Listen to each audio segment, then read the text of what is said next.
सही है। आज आप लोगों ने कल जो आदिल का प्रेस कॉन्फ्रेंस हुआ था उससे रिलेटेड, मैं उससे प्रेस कॉन्फ्रेंस नहीं कहूँगी, एक मीडिया ट्रायल कहूँगी। और आज हम जो बैठे हैं हम लिमिटेड चीज़ों पे ही बात करेंगे और बहुत ही शॉर्ट ये प्रेस कॉन्फ्रेंस रहेगा, ज़्यादा लंबा नहीं रहेगा। हमें आने की ज़रूरत नहीं थी क्योंकि हमने जो कहना था हमने पुलिस स्टेशन में कहा है। मैटर अभी कोर्ट में सब जुडिस है, इसलिए हम उस केस से रिलेटेड ज़्यादा बात नहीं करेंगे और हम आगे क्या करने वाले वो नहीं करेंगे। तो आप लोग को आदिल ने जो कल कहा है उससे रिलेटेड आप जो सवाल हमें लगेगा कि बात करनी करेंगे, ठीक है। हमें कोई उसको सफाई देने की ज़रूरत नहीं है। हम जो भी करेंगे लीगली उसका जवाब देंगे। आप लोग को जो सवाल पूछेंगे देखिए, आप सभी मीडिया कर्मियों का यहाँ पे स्वागत है। आप लोगों से मैं एक अनुरोध करूंगा कि जो आपने कल उन लोगों से सवाल पूछा कि आप तो बेगुनाह हैं फिर भी 6 महीने की जेल काटनी पड़ी आप लोगों को, इस तरह के सवाल मीडिया को शोभा नहीं देता। आप मीडिया ट्रायल में उसको एक्विटल नहीं कर सकते। कैसे कह दिया आपने कि आप बेगुनाह और 6 महीने की जेल काट के आए? आप क्या जज हैं? क्या ऑनरेबल कोर्ट हैं? ऐसे मीडिया कर्मियों पर मुझे शर्म आती है। तो जो भी सवाल आप करें मर्यादा के दायरे में रह के करें। मैं भी एक बात करना चाह रही थी, मैं पूछना चाह रही थी वो रिपोर्टर कौन है। फर्स्ट ऑफ ऑल आप कौन होते हो एज अ जर्नलिस्ट कहने के लिए आप बिना किसी गलती के 6 महीने जेल काट। हु आर यू टू जज? Are you a police? Are you investigating agency और यू आर कोर्ट?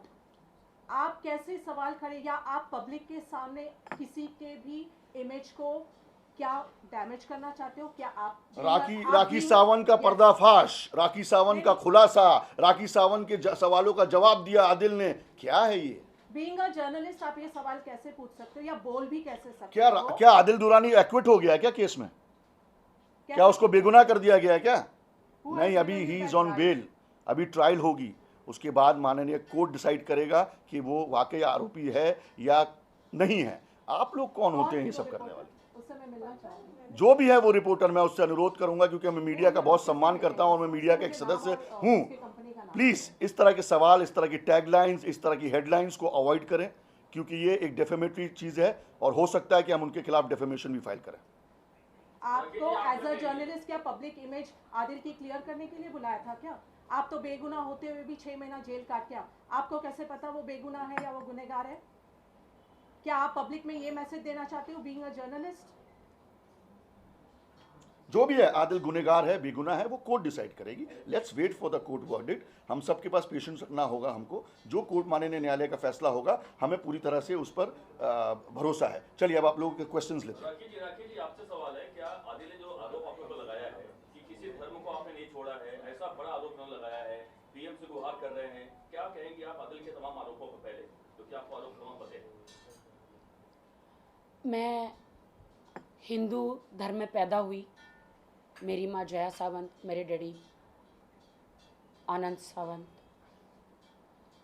फिर मेरी माँ जो है जीसस में बिलीव करने लगी। हम लोग बॉर्न क्रिश्चियन तो नहीं है, लेकिन माँ के साथ पूरा पूरा घराना जुड़ा रहता है। जैसे माँ बिलीव करने लगी तो मैं भी बिलीव करने लगी। तो हिंदू से जीसस में बिलीव करने लगी। शादी मेरी एक मुस्लिम लड़के से हुई। तो शादी निकाह होने के बाद क्या मेरा फ़र्ज़ नहीं बनता है कि मैं इस्लाम धर्म की रिस्पेक्ट करूं, मैं नमाज़ पढ़ूं? पति ने जो मुझे निकाह जब कराते हैं कबूले के साथ साथ ला इलाहा इल्लल्लाह मोहम्मद रसूल अल्लाह वो पढ़ाते हैं, तो क्या मैं नमाज ना पढ़ूं? नमाज पढ़ना भी मुझे आदिल ने सिखाया। वो मुझे कहते हिंदू थी, ये हिंदू है, क्रिश्चियन है, मुसलमान है। ये मैंने आपको बताया।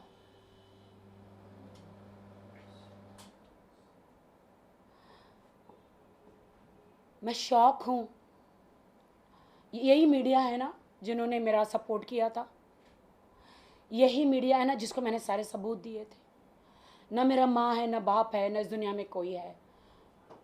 मैं सालों से मीडिया में हूँ। किसका बिगाड़ा है मैंने? कभी किसी का नहीं बिगाड़ा, किसी के साथ बुरा नहीं किया। सारे सबूत हमेशा आपको देते गई। आपको सारे सबूत देने के बाद भी आप लोग आंख बंद करके कैसे बोल सकते हो कि आप तो बेगुनाह थे, 6 महीने अंदर रहे? क्या हमारे देश का कानून, आप लोग उनको ललकार रहे हो कि वो लोग ने आदिल को बगैर सबूत के ऐसे 6 महीने डाल दिया? क्या मेरे पास कोई सबूत नहीं थे? आदिल ने मुझ पे इतनी मार पिटाई करी थी, शादी के 1 महीने के बाद ही मार पिटाई शुरू हो गई थी। लेकिन मैं तो हूं राखी सावंत, कंट्रोवर्शियल गर्ल। कौन मानेगा मेरी बात? कौन मानेगा मेरी बात? नीचे इंस्टाग्राम हर जगह लिखते हैं, अच्छा पहला पति था, इसका तो घर कभी नहीं बसेगा, अभी तो शादी भी नहीं हुई, पहले लिख के आ जाता है, इसका तो घर कभी नहीं, इसको भी छोड़ेगी, इसको भी लूट लेगी। पहले ही, अभी तो शादी भी नहीं हुई, पहले से ही बोलना शुरू कर देते हैं लोग। आदिल से मेरी शादी हुई कौन से सर्कमस्टांसेस में हुई? इन्होंने प्लान किया था। शैली जो है आदिल की उस टाइम पे सिस्टर थी, शैली, आज वो उनको दोस्त कहते हैं और दुश्मन कहते हैं। वो मेरे साथ मुंबई में बिजनेस करना चाह रही थी। मेरी 4 बंगले की जगह है, वो वहाँ पे वो एक क्लिनिक खोलना चाह रही थी। हमारा एग्रीमेंट हुआ था। तो उन्होंने कहा राखी तू तो छोटी गाड़ी में घूमती, अच्छा नहीं लगता, मैं तुझे एक गाड़ी गिफ्ट करना चाहती हूँ। तो आदिल का बिजनेस था छोटा मोटा, सेकेंड हैंड कार के देता था। तो ये लोग भाई बहन आपस में थे।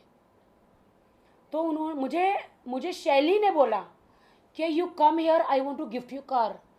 मैंने कहा ज़रूरत नहीं है। मैंने कहा शैली आप एक काम करो ना, कार आप है ना मुंबई भेज दो। बट अब मुझे नहीं पता कि वहाँ पे क्या षड्यंत्र रचा जा रहा है आदिल खान दुरानी का। आदिल खान दुरानी ने कहा कि नहीं दीदी कुछ भी हो जाए उसको यहाँ बुलाओ। उसने बोला नहीं आदिल, उस कार बना के उसको भेज दे बाय रोड। नहीं दीदी उसको कुछ भी बोला इधर बुलाओ, कुछ भी हो जाए उसको इधर बुलाओ। मैंने कहा मैं नहीं आ रही हूँ। 1000 बार मना करने के बाद भी उसने बोला नहीं, आपको क्या क्या चाहिए अंदर कार में ये। तो फिर मैं बोली यार कभी मैं BMW कार में घूमी नहीं हूँ। मैं कार लेने चली गई, लेकिन उसके पहले उसने प्लान बना के रखा था कि राखी को कैसे षड्यंत्र रचाना है, कैसे जाल डालना है। हाँ मैं दूध पीती बच्ची नहीं हूँ, बट वो जाल मुझे नहीं दिखाई दिया। मैं गई, शर्म आती है मुझे भाई के सामने बोलते हुए। मुझे कहीं खौफ था, इसलिए मैं अपने भाई राजीव खैची को यहाँ से लेकर गई साथ में टिकट बना के। मैंने बोला 2 रूम बुक करना। उसने 1 रूम मेरा इधर बुक किया, 1 रूम कहीं दूर कहीं राजीव का बुक कर दिया। मैंने भाई आपका रूम कहाँ है? उन्होंने बोला दूर है। इनका एक बंदा आया, मैं आदिल रूम में थे, बाहर से लॉक मार के चला गया।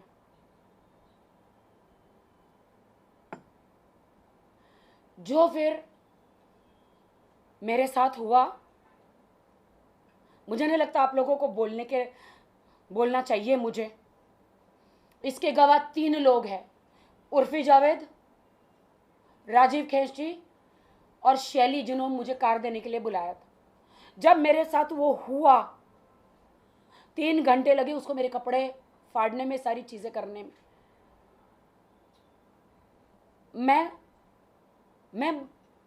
मैं दुनिया की लड़कियों को न्याय दिलाती हूँ।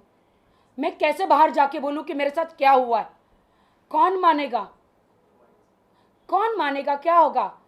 मैंने बोला, अब मैंने उस वक्त ठान लिया कि मैं पुलिस में जाऊंगी और मैं कंप्लेंट करूंगी हर चीज़। मैंने उर्फी को तुरंत फ़ोन किया। उर्फी रो के, उर्फी मैं क्या करूं? उर्फी मेरी बेस्ट फ्रेंड थी तभी। उर्फी ने बोला मैं तेरे को अभी से अभी के अभी कार भेज रही हूँ, तू आ जा, तू होटल तेरा चेंज करवा देती हूँ, तू आ जा अभी का अभी, तुझे मैं वहाँ से कार भेज रही हूँ। भाई बिल्कुल आप पूछ लेना आप लोग उर्फी से। और दूसरे दिन वो कार दे रहे थे मुझे, मैं बात नहीं कर रही थी। मैंने कहा आपने गलत किया। मैंने शैली को बताया, मैंने सबको बताया। क्यों नहीं बात कर रही हो, ये वो। फिर इसने बोला कि don't be sad, you are a nice girl, I want to marry you.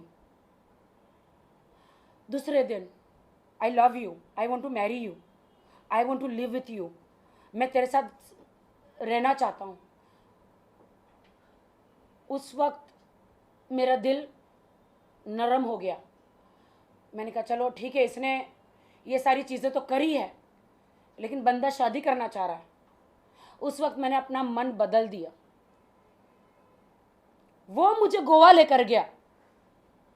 मैं गोवा गई मेरे फंक्शन के लिए। वो वहाँ बाय कार पहुँचा, शैली भी पहुँची, मैं मेरी माँ के साथ गई थी। मैंने उस वक्त माँ को नहीं बताया। गोवा में वो 2 मौलाना को लेकर आया। होटल कौन से थे वो मैं आपको बता दूंगी, कौन से होटल में मैं रुकी थी। सीसीटीवी फुटेज भी आप देख सकते हैं वहाँ पे, 1 साल पुराना। 2 मौलानों को लेकर आया। मैंने बोला अगर आपने बोला है मुझे वहाँ पे शादी करेंगे, ये वो निकाह करेंगे, नहीं करेंगे तो मुझे मीडिया में मैं तो जाऊंगी, मैं मेडिकल भी जाऊंगी, पुलिस स्टेशन भी जाऊंगी कि आपने मेरे साथ क्या किया। देन मौलाना को लेकर आए। मौलाना मुझे देख के डर गए, गोवा के मौलाना। अरे भाई राखी सावंत का निकाह, नहीं हम नहीं करेंगे। फिर मैंने बोला मौलाना सुनो, इन्होंने मेरे साथ क्या बोलते जीना किया है और ये मेरे से निकाह करना चाहते हैं, मैं भी इनसे करना चाहती हूँ। आप अल्लाह को जवाब देंगे कि क्या आप मेरा निकाह नहीं कराना चाह रहे? जब हम दोनों राजी हैं तो वो बोलते कि आदिल खान दुरानी क्या बोलते हो? तो वो बोलता है कि हाँ मुझे निकाह करना है। हालांकि वो मेरे बारे में सब जानते थे, रितेश के बारे में, मेरी कंट्रोवर्सीज के बारे में, मेरी ज़िंदगी एक खुली किताब है सबके सामने। कहीं एक छोटे से मैं टेलीविज़न पे नहीं छपी हूँ, मैं एक ब्रांड हूँ। वो मेरे बारे में सब जानते थे, लेकिन उसने कहा एक दिन कि अरे मुझे पता नहीं था तुम कौन हो। और बाद में मुझे बोलते हैं घड़ी स्टेटमेंट चेंज कि तुम एक बहुत बड़ा ब्रांड हो, मुझे शेरा भाई से मिलाओ, मैं वहाँ पे एक सलमान भाई से मिलाओ, मैं एक बड़ा शोरूम कार का डालना चाहता हूँ। मैंने बोला ये सारी बातें बाद में हटाओ। उस वक्त मैंने शेरा भाई से बात कर रही थी, जब हमारा रजिस्ट्रेशन हुआ तो मुंबई आया था शेरा भाई से। सब साथ में टेबल पे बैठे थे, शैली सब एम्प्रेसा में। मैंने कहा था भाई अगर कोई कारोबार चाहिए तो बताना। भाई ने बोला ठीक है, कोई भी कारोबार चाहिए तो मैं बताऊँ।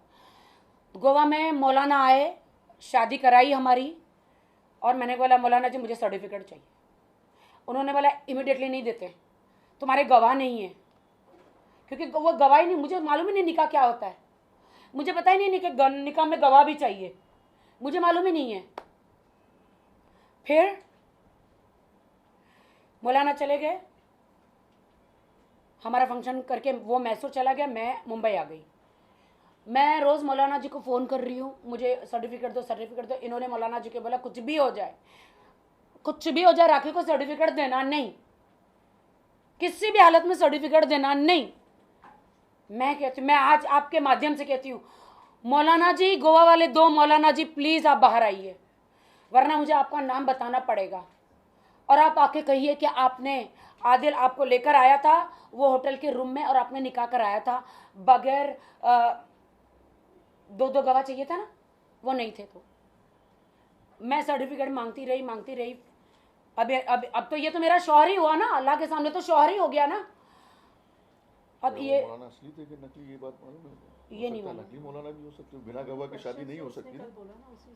हाँ नहीं, बट मैं बताना चाहती हूँ ना, उन्होंने कहा ना कि मुझे पता नहीं था। मौलाना तो असली फिर नहीं होंगे फिर, हाँ वो नहीं पता है, क्योंकि नकली मौलाना असली एक दाढ़ी के बगैर था, एक दाढ़ी वाला था। देखिए कोई भी निकाह बिना गवाह के होता नहीं है, नहीं होता मौलाना है। कभी नहीं पढ़वाएगा। अच्छा, तो ये पता नहीं 1-2 घंटे के बाद किसको पकड़ के लाया था, मुझे नहीं मालूम है। है। और बाद में इसने बोला कि अब मैं वहाँ से आ रहा हूँ।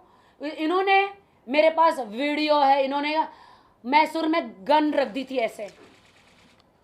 ऐसे गन रख दी थी, मेरे पास वीडियो है कि तुम मैं परेशान हो गया हूँ शैली से, मैं परेशान हो गया हूँ अब्बास भाई से, मैं परेशान हो गया है मैसूर वालों से, सब मेरा जीना हराम कर रहे। मुझे तुम मुंबई बुला लो, मैं तुम्हारा शौहर हूं। शौहर का साथ नहीं दोगी तो जहन्नुम में जाओगी। तुमने इस्लाम कबूल किया है। मैंने कहा ठीक है, मुझे उतना नहीं पता। मैंने बोला ठीक है आप आ जाइए। आ गए वो। अब डिमांड, अरे अब तो बिजनेस नहीं कुछ नहीं, मैं क्या करूं, 1 रुपया लेकर नहीं आया। फुकरा भिखारी आदिल खान दुर्रानी 1 रुपया लेकर नहीं आया। Stick to the point, Raji. And फिर मैंने Rest कहा is the history, rest is the नहीं, मैंने कहा मुझे सर्टिफिकेट तो दो शादी का। इन्होंने इनकी एक आंटी रहती है यूके में, कि इन्होंने शादी किया, ये किया। बोलते हैं नहीं हम तो मानते ही नहीं, तुम तो कुछ भी नहीं हो, मानते ही नहीं है, हम तो मानते ही नहीं इस शादी को। एंड देन फिर मैंने बोला मैं आपको एक पैसा अभी नहीं दे सकती बिजनेस में, मुझे बिजनेस के लिए पैसा दो। नहीं दे सकती। मैंने कहा शादी का सर्टिफिकेट नहीं तो एक काम करो, ठीक है काम करते यहाँ पे शादी करते। मैं बोला आप मुसलमान हो, अगर मेरी एक बार निकाह हो गया तो दोबारा कैसे होगा? तो बोलते नहीं वो लोग, वो जो मौलाना है वो जवाब नहीं दे रहे, छोड़ दो। फिर मैंने फाल्गुनी को बोला फाल्गुनी मेरा निकाह इनसे करा दो। फिर फाल्गुनी ने गवाह सब लेकर आके मेरा निकाह कराया और मेरा उनके साथ कोर्ट मैरिज कराया। जैसे वो हुआ फिर हमारा पैसा। Everybody knows about it. कल के जो आरोप लगाए हैं आदिल ने अपने प्रेस कॉन्फ्रेंस मीडिया ट्रायल में, उन आरोपों को आप सबको पता है क्या आरोप हैं। मैं चाहूँगा कि आप उन आरोपों को एक एक करके राखी से पूछें और राखी उस सवालों का, उन आरोपों का जवाब दें।